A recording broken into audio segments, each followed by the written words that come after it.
और ये कोई बहुत बड़ा काम नहीं है। यहाँ जो सिखाया जाता है कोई विशेष पूजा पद्धति नहीं सिखाई जाती, आरती उतारना या कुछ और करना।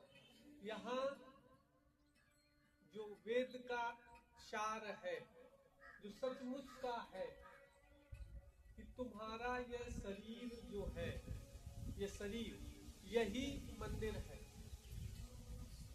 और इसके अंदर जो जीव, जिसको कह लो परमात्मा कह लो, ईश्वर कह लो, भगवान कह लो, या ये समझ लो कि जिसके बिना कह देते ये मिट्टी हो गया, कोई ऐसी वो चीज है? जब तक वो है हम लोग सब कुछ कर सकते, वो नहीं है तो हम कह देते मिट्टी, हटाओ इसको। तो वो चीज वही भगवान है, वही ईश्वर है, वही परमात्मा है तुम्हारे लिए। तुम्हारा परमात्मा वही, क्योंकि उसी की कृपा से तुम जीवित हो। देखो जब मर जाए तो तुम्हारे हाथ में है क्या? ये तुम्हारे कहने से रुका है। उसका जब मन करेगा तब उठ के चल देगा, उसको जरा सा बहाना चाहिए।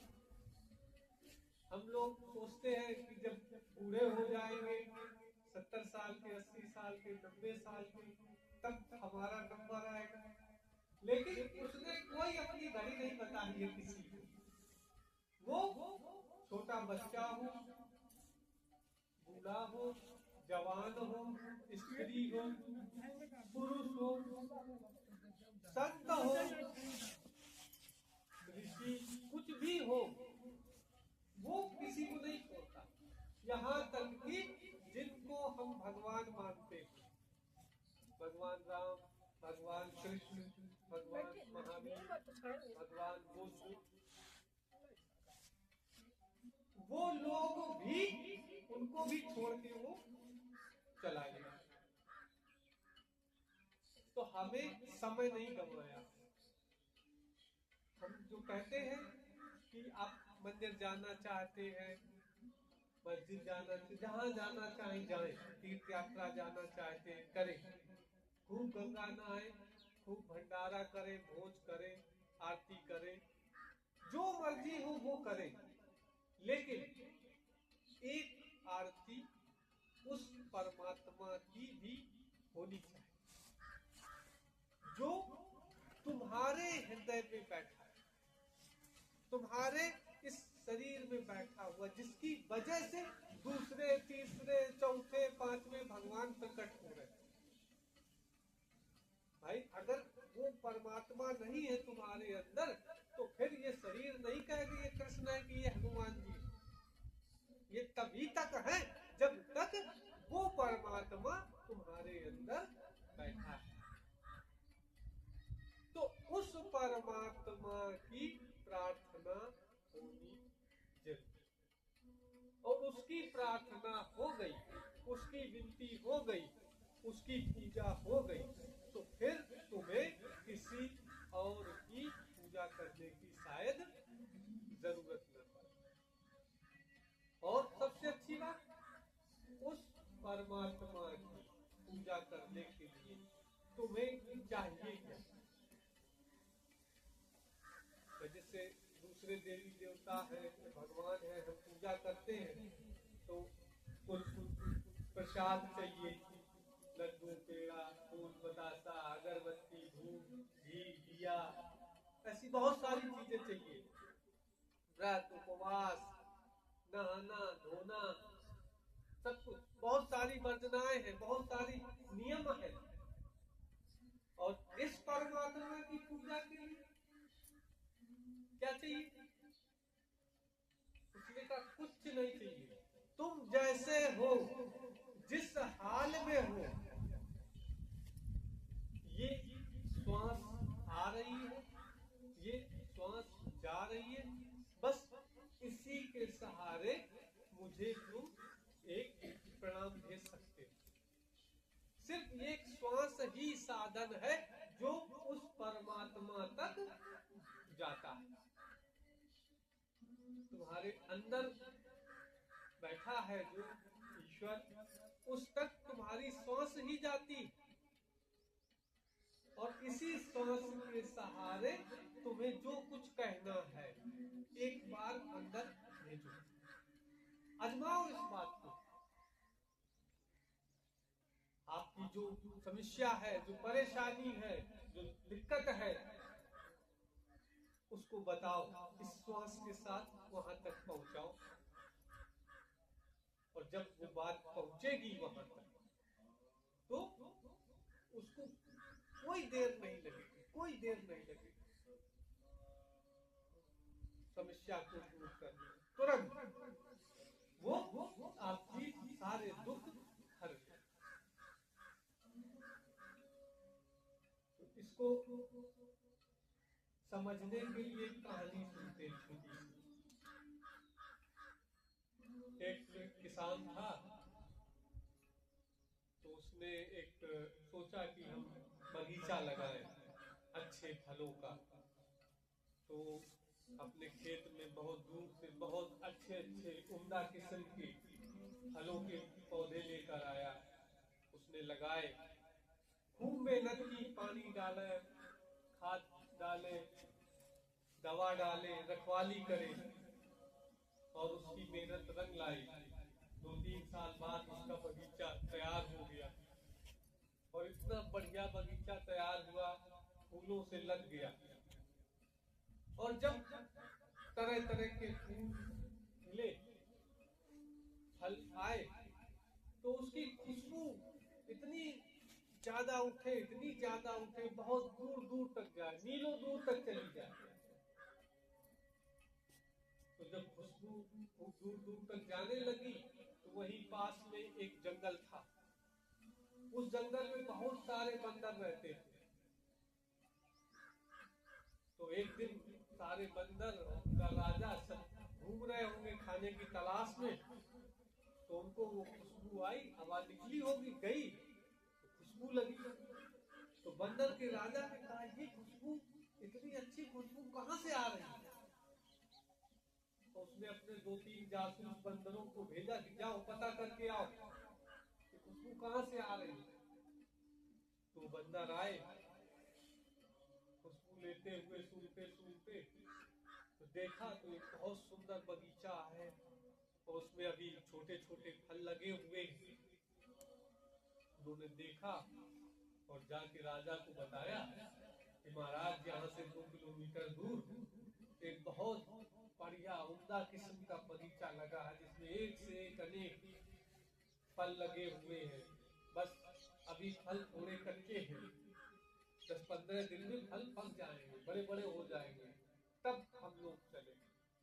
तो राजा ने कहा, बिल्कुल चलेंगे, क्योंकि जंगल या पेड़ों पे जो भी फल आते हैं, उन फलों को खाने का अधिकार हम बंदरों का है, हम खा सकते हैं। तो हम लोग 15 दिन बाद उस गांव में चलेंगे, उस बगीचे में चलेंगे, और उन फलों को चक्कर देखेंगे कैसे। अब तो समय आया, तो पूरे बंदर, 150 बंदर आकर के बगीचे में घुस गए। अब फल कच्चे हैं, अभी पौधे छोटे हैं, डालियां कमजोर हैं, बंदर आए, फल तोड़े, खाए, कच्चा है, फेंक दे, डाली तोड़ दे। माली आया बड़ा दुखी, डंडा लेके एक तरफ से दौड़ाए तो बंदर दूसरी तरफ से घुस जाए, दूसरी तरफ से दौड़ाए, दूसरी तरफ से घुस जाए। अब माली परेशान, बंदर माने नहीं, और करते करते, देखते देखते 2-3 दिन में बंदरों ने पूरे का पूरा बगीचा तहस नहस कर दिया, एकदम बर्बाद कर दिया। अब माली बेचारा बड़ा दुखी, बड़ा निराश, लेकिन फिर उसको आशा जगी, न हो न निराश करो मन को, फिर से करते हैं, हर बार थोड़ी ना बंदर आ जाए। जैसे हम लोग सोचते हैं इस बार ओले पड़ गए या कुछ हो गया तो खेती करना नहीं बंद कर देंगे, फिर से करते। उसने भी फिर से हिम्मत जुटाई, फिर से मेहनत की। अगली साल वृक्ष और बड़े हो गए थे, और ज्यादा फूल आए, और ज्यादा फल, तो और ज्यादा खुशबू, जब और ज्यादा खुशबू तो और दूर तक गई, और दूर तक गई तो फिर और ज्यादा बंदर, फिर वही दशा, बंदर आए, कूदे, फल तोड़े, पूरा बगीचा फिर बर्बाद करके चले गए। माली फिर दुखी, कुछ नहीं मिला। उसने कहा एक बार और करते। फिर उसने मेहनत की, फिर ऋतु आई, फूल आए, फल आए, फिर बंदर आए, और ज्यादा बंदर आए। अब तो माली बहुत ज्यादा दुखी हो गया, बेचारा इधर से दौड़े उधर से, इस बार तो बचाना है और ज्यादा मेहनत करे, लेकिन बंदर न माने। वो एक को भगाए इधर से, दूसरी तरफ से आ जाए। थक हार के वो रोने लगा एक पेड़ के नीचे बैठ के, मेरी किस्मत है खराब, कहाँ से हमने बगीचे लगाए। है वही बगल में एक साधु बाबा जा रहे थे, तो उन्होंने जब माली को बंदरों के साथ ये धमा चौकड़ी करते देखा, तो उनको बड़ी तरस आई माली की। वो रुक गए, माली के पास गए, उन्होंने कहा क्या दिक्कत है, क्यों रो रहे? तो माली ने कहा महाराज तुम तो ठहरे साधु सन्यासी, तुम्हारे तो लड़का बच्चा नहीं है, ना कुछ काम करना है, फ्री का मिल जाता है खा लेते हो, तुम्हें का समझ में है क्या परेशानी? हमने इतनी मेहनत की, एक बार मेहनत, दो बार मेहनत, तीन बार मेहनत की, पूरा सब कुछ लगा दिया, फसल तैयार हुई, फल तैयार हुए, तो ये देख रहे हो बंदर खा जाते हैं। अब हम रोए ना तो क्या करें?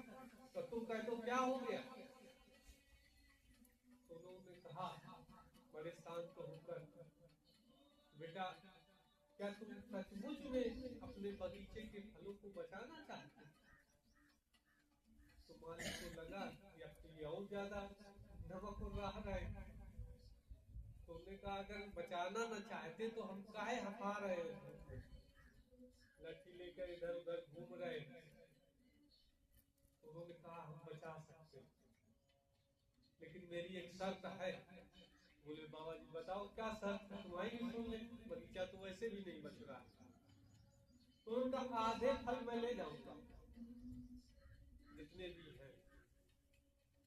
तो माली ने सोचा कि आधे मिल जाएंगे बहुत है, एको नहीं बच रहे थे, शायद बाबा है कुछ मंत्र तंत्र जानता हो, कुछ कर दे बंदरों को। तुमने कहा ठीक है हम तैयार हैं, आधे फल दे देंगे।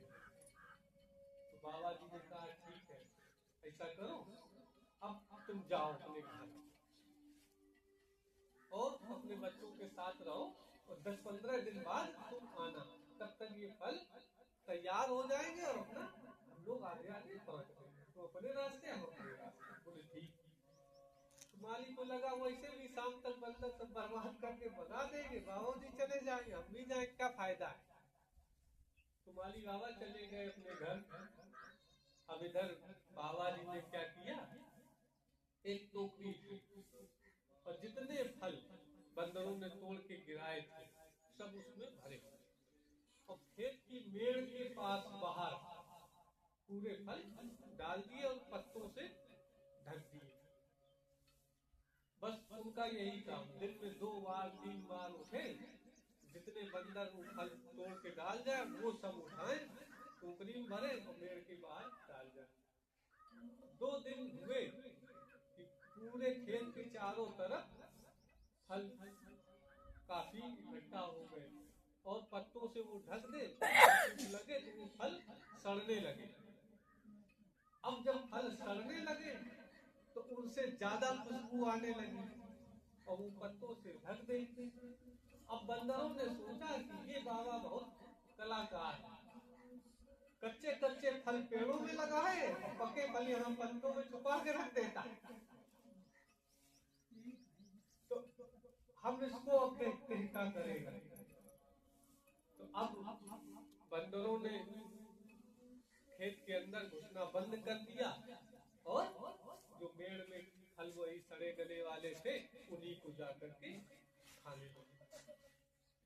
रोज का नियम बन गया, जो 2-4 फल गिर जाए बाबा जी उठा के डाल दे और इसके बाद आराम से पैर तन्ना के सो जाए छाया में। 10-15 दिन जब हो गए तो मालिक ने सोचा कि चलो देखे चल के क्या हुआ। तो हमने देखा कि बाबा जी आराम से पैर तन्ना सो रहे हैं और बंदर सब लाइन से बैठे हैं खेत के बाहर किनारे किनारे। मालिक सोचा है बाबा जी बड़े सतर्क हैं, इन्होंने पक्का मतलब कोई विद्या जानते हैं, मंत्र मार दिया। ऐसा कैसे, अपने खुद सो रहे और फल पके और बंदर पेड़ के बाहर बैठे, क्या विद्या। तो वो आया, अंदर आया, बोला कि महाराज जी तो बड़ी क्या बात कर दी तुमने, और हमें भी ये मंत्र सिखाओ। तो उन्होंने कहा वो सब छोड़ो, पहले जो हमारे तुम्हारी बात तय हुई वो पूरा करो। तो उन्होंने कहा ठीक है बताओ।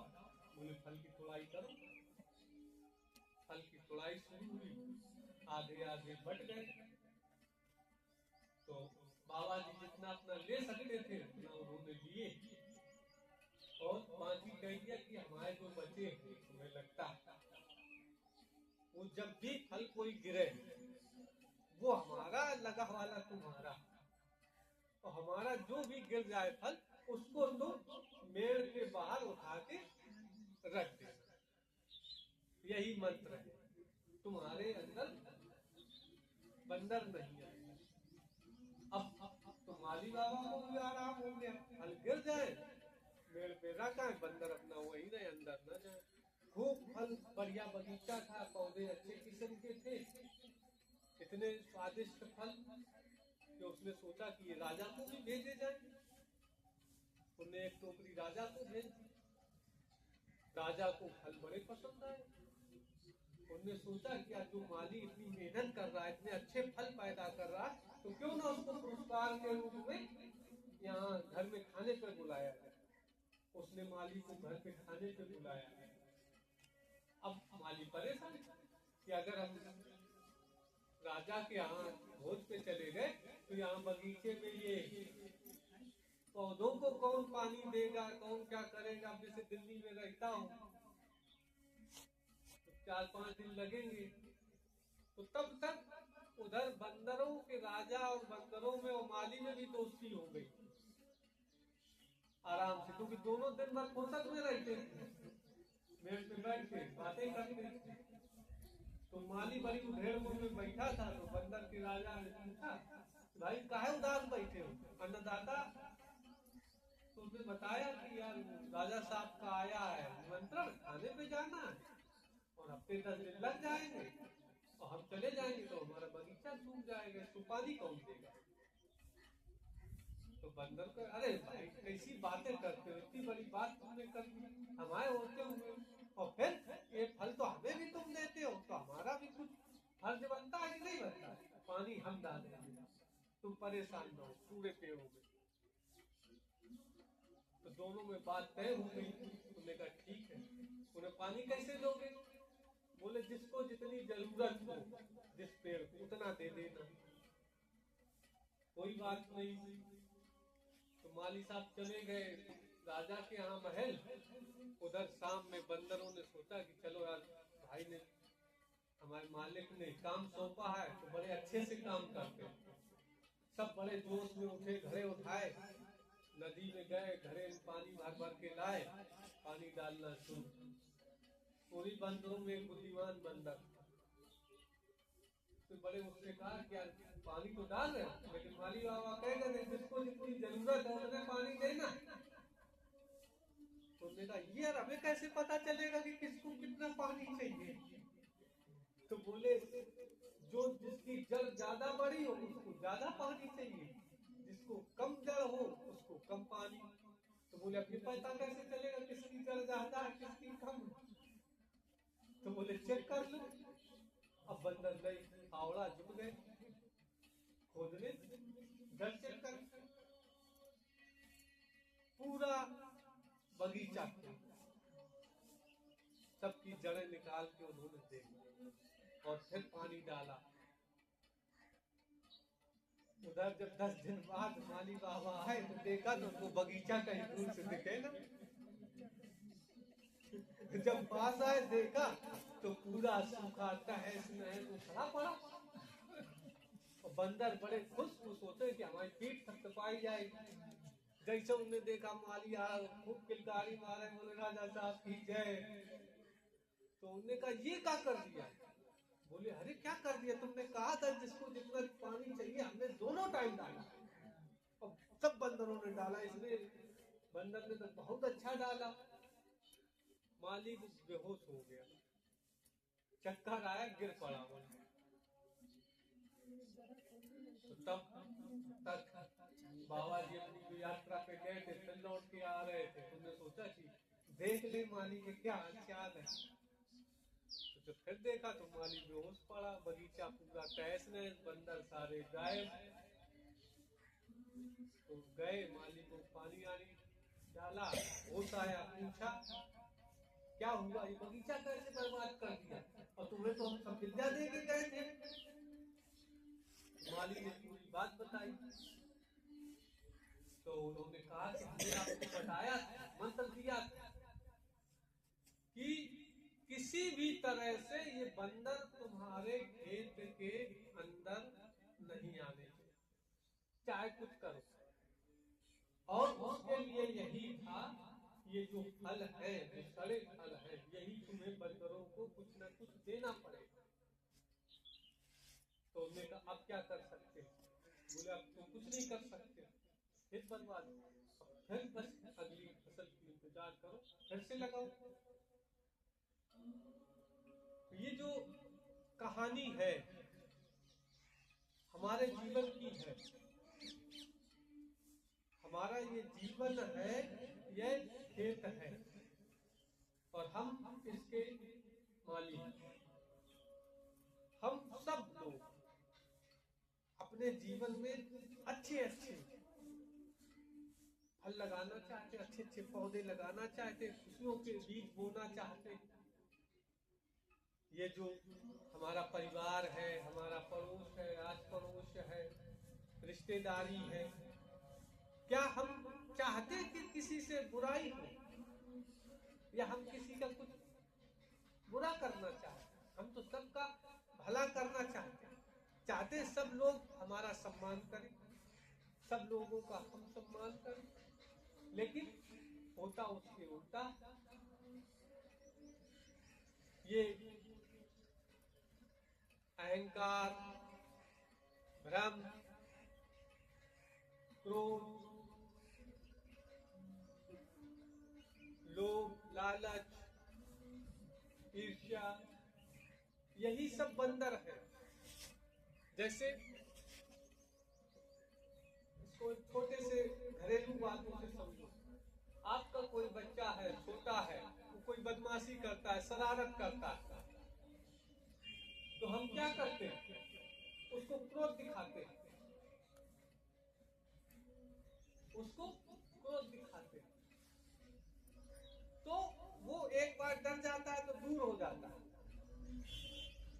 लेकिन वो बार बार आएगा, दूसरा आ जाएगा।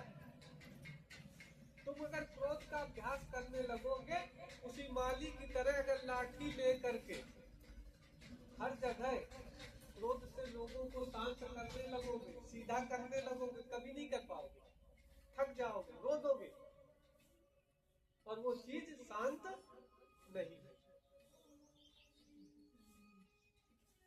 या जो कुछ भी बाधाएं रोज हमारे सामने आती हैं, वो आनी ही है, बस उनको हमें अपने जीवन में शरण नहीं देनी, उनको बाहर रखना है। हो सकता है एक आध बार हम चोरी कर लें किसी का फसल, एक आध गट्ठा, तो हमें लगेगा कि आज का भोजन हो गया, लेकिन वो उसी बंदर की तरह है। एक बार हमने पत्थर मारा तो एक बंदर भाग गया, लेकिन वो बार बार आएगा और हमें बदनाम कर देगा। तो इन सारे जो बंदर हैं, या हम कह लें कि बुरे गुण हैं, अवगुण हैं, इनको हमें अपने जीवन में आने ही नहीं देना है। और ना आने देने की दवा यही है कि जब भी हम परेशान हो, परेशान किनसे होंगे? इन्हीं से तो होते हैं। किसी आदमी से, किसी व्यक्ति से हमारी कोई बुराई नहीं, हमारी बुराई हमारे इन्हीं दुर्गुणों से है। हमें दुख हमारे व्यसनों से मिलता है। तो बस हम क्या करें? चुपचाप बैठ जाए, शांत बैठ जाए, जिस भी हाल में हो। देखो बहुत सारे दुष्प्रचार हैं कि हमें ये नहीं करना, इस समय ऐसे नहीं करना चाहिए, वो नहीं करना चाहिए। लेकिन हम कहते हैं कि ईश्वर का भजन, परमात्मा का भजन आप तब तक कर सकते हैं जब तक आपके अंदर ये श्वास आ रहा है। आप शौचालय जाते हैं, श्वास आ रहा है, आप ईश्वर का भजन कर सकते हैं। श्वास तो नहीं कहता ना ये तुम गंदा काम कर रहे हो, अब नहीं आएंगे। कहता है क्या?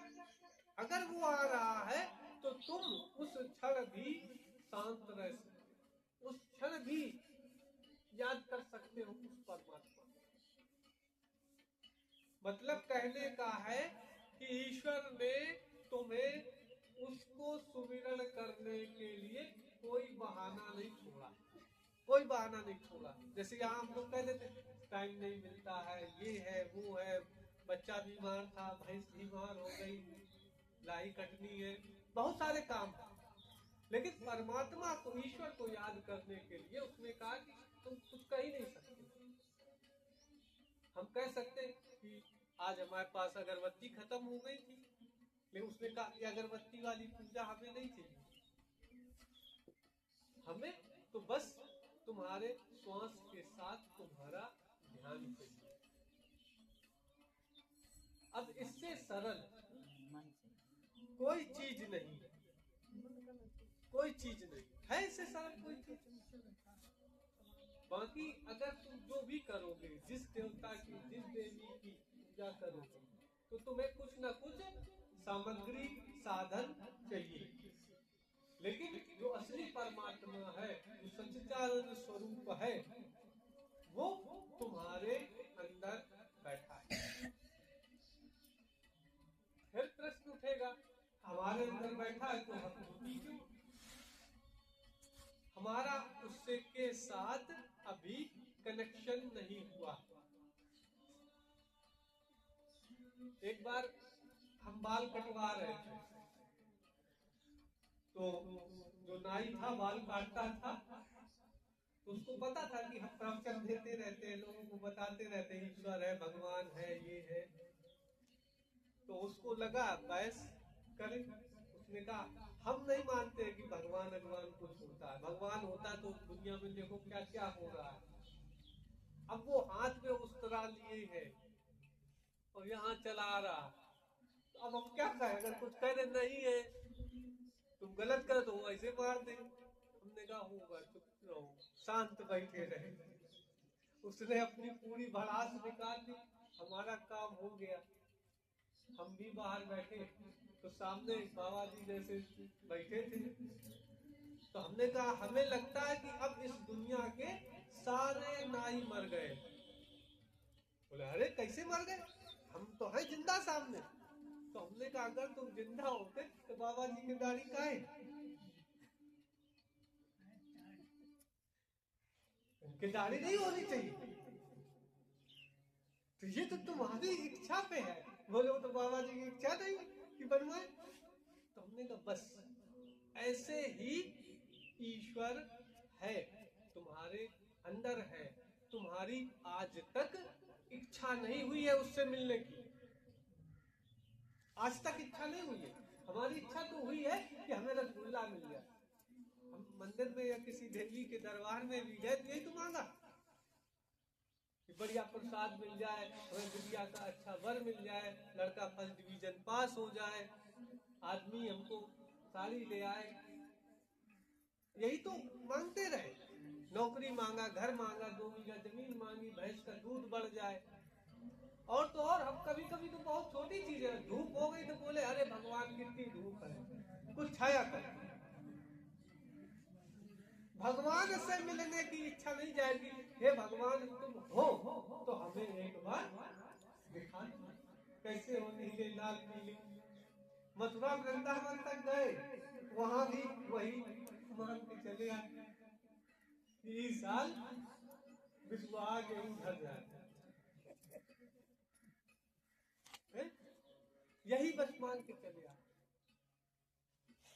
तो देखो परमात्मा हमारा मालिक है, हमारा नौकर नहीं कि हम उसको अपने काम बताएं कि आज कोई सड़क साफ कर दे या ये कर दे वो कर दे, हमारा मालिक है।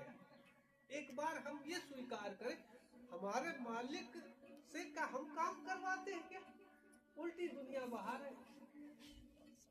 मालिक को कहते हैं तुम ये करो, ठंडी करो, गर्मी करो, बरसात करो, हवा चलाओ, हवा रोको, अपने काम करवाते, नौकर बना के रखा दुनिया के मालिक है। हमारी उल्टी रीत की नहीं है। जो हमारा मालिक है परमात्मा, उसको हम नौकर बना के रखते, अपने हर छोटे छोटे काम उसको सौंप, ये करो और ये नहीं किया तुम नहीं हो हटाओ। यहाँ तक कि अगर तुम एक मजदूर भी रखोगे तो उसको भी इतने जल्दी नहीं कह दो कि जाओ अब काम पे ना, तो तुम्हें पता अगर वो चला गया तो फिर काम कौन करेगा, उसकी भी सुन लेते हो। लेकिन परमात्मा को तुम हर क्षण छोड़ देते हो, कहते हैं तुम सत्य के लिए भगवान और वो वही सुन रहा, नौकर तो पता चले सुन भी ना पाए, और भगवान तो सब सुन रहा। तुरंत तुमने मन में सोचा कि उसको पता चले कि अच्छा अभी तो तुम कह रहे थे हो नहीं, और तुरंत कह रहे हो कि करो, और जब मैं हूं नहीं तो कैसे कर। लेकिन उसको एक चीज और कही गई, करुणामय, दयावान, दयालु पिता है।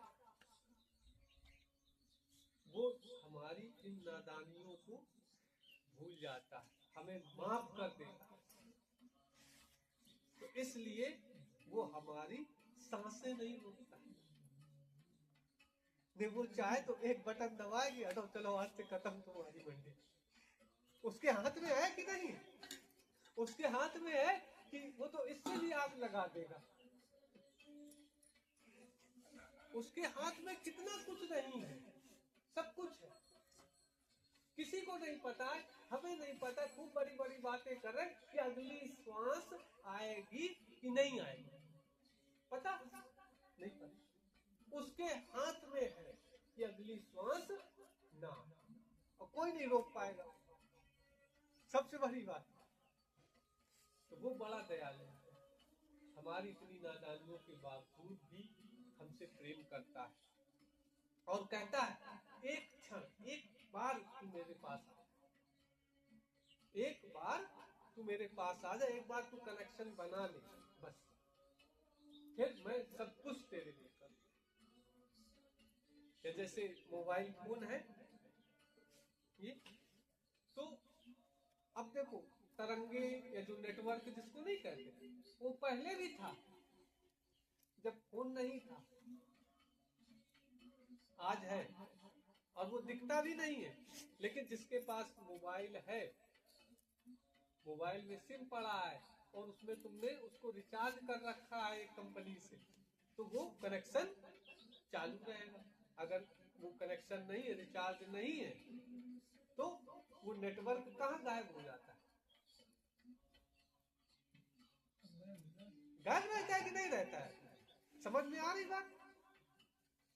बस हमारा कनेक्शन ना होने की वजह से, रिचार्ज ना होने की वजह से वो परमात्मा रहते हुए भी हमसे दूर है और उतने ही पास। तो बस जब भी परेशान हो, 2 क्षण के लिए मौन हो जाओ, बाहर के बंदरों को बाहर छोड़ दो, अपने जीवन में मत घुसने दो, दिमाग में जगह न दो। ये पूरी दुनिया बंदर है। हर आदमी तुम्हारे जीवन में जब फल लगे हैं वही नोचने आ रहा है। कोई हो, पिता पुत्र पत्नी भाई बहन सब उन्हीं फलों की जुगाड़ में सब है, उन्हीं फलों के चक्कर में। तो उनको फल दो। उनको अगर सड़े वाले फल जो तुमने रखे हैं वो नहीं दोगे तो तुम्हारा वो जीवन बर्बाद कर देंगे। तुम सोचोगे हम तुमको देंगे नहीं कुछ, आए उनको पानी पिलाओ खाना खिलाओ, बस उनको खेत में मत घुसने दो, अपने जीवन में मत घुसने दो, उनको लेकर के टेंशन मत पालो। आज समझ रहे हो? इस दिमाग में, इस जीवन में उनको जगह मत। तो यही हमारा संदेश है। वह परमात्मा है, इस पर भरोसा करो, विश्वास करो। थोड़ा कठिन है विश्वास करना, लेकिन फिर भी वह है। और हमारे जीवन में भी आनंद संभव है, शांति संभव है, मौज संभव है। वह परमात्मा प्रकट हो सकता है, यह संभव है। उसके लिए हमें बस तैयार होना, अपने आप को ऐसा बनाना है कि उसमें प्रकट हो सके, पात्र बनाना, योग्य बनाना। अब मान लो अपने गांव में कोई कलेक्टर नहीं बना, तो क्या कलेक्टर होते नहीं क्या? होते हैं ना, है बस। तो ये सोच के चलो कि भगवान है, हमारे जीवन में अब तक प्रकट नहीं हुआ, अलग बात। लेकिन अब अगर हम कहें कि अपने गांव में कभी कोई कलेक्टर पैदा नहीं हुआ तो ये झूठ होगा ना।